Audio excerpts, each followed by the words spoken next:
Raila Odinga speaking earlier, but we had to cut it short. But tell us what exactly is the message that Raila Odinga and the NASA campaign is spreading in Homa Bay County?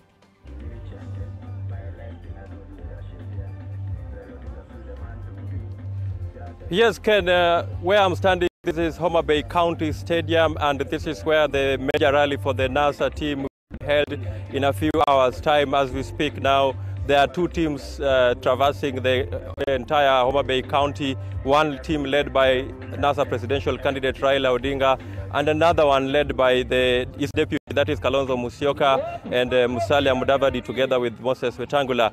Earlier on, as you have mentioned, there Raila was at a place known as Karachuonyo Showground, where he addressed a rally, and his message in that particular event was one to the youth.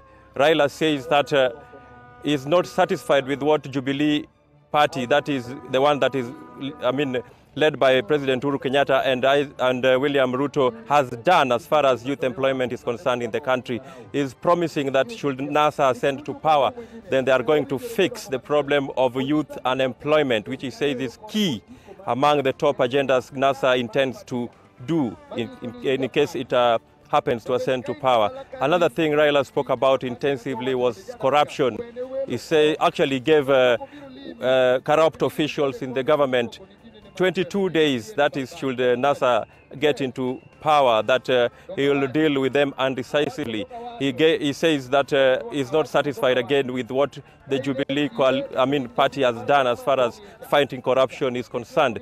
So he's saying that NASA is going to run a corrupt-free government, which is not going to tolerate any sort of graft.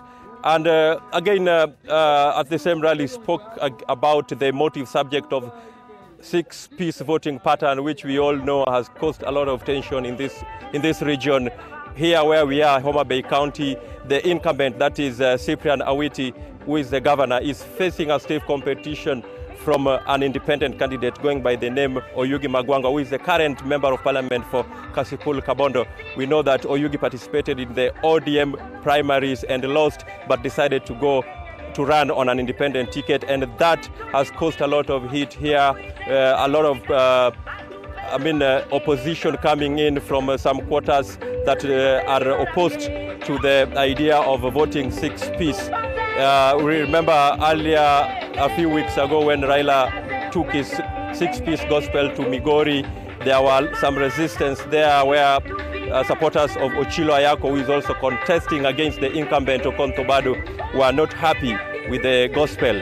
Again, in Rarieda, that is in Siaya County, we also witnessed pockets of protest of supporters who are allied to Nicholas Gumbo, who is also vying against the ODM candidate in that county, that is Colonel Rasanga. So there's a lot of issues regarding this six-piece voting pattern, and therefore, as much as Raila and Raila says that he has, in case he has to, in the case he ascends to power, then he needs the numbers, both in the county assemblies and also in parliament. And therefore, that is the reason why they insist that their supporters come out and vote for ODM or those candidates that are vying on NASA affiliate parties' tickets. So that is what is happening now. We are still waiting here at the Homa Bay County Stadium for the major rally, which is, according to the program, is supposed to kick off at around 2 p.m. Back to you, Ken.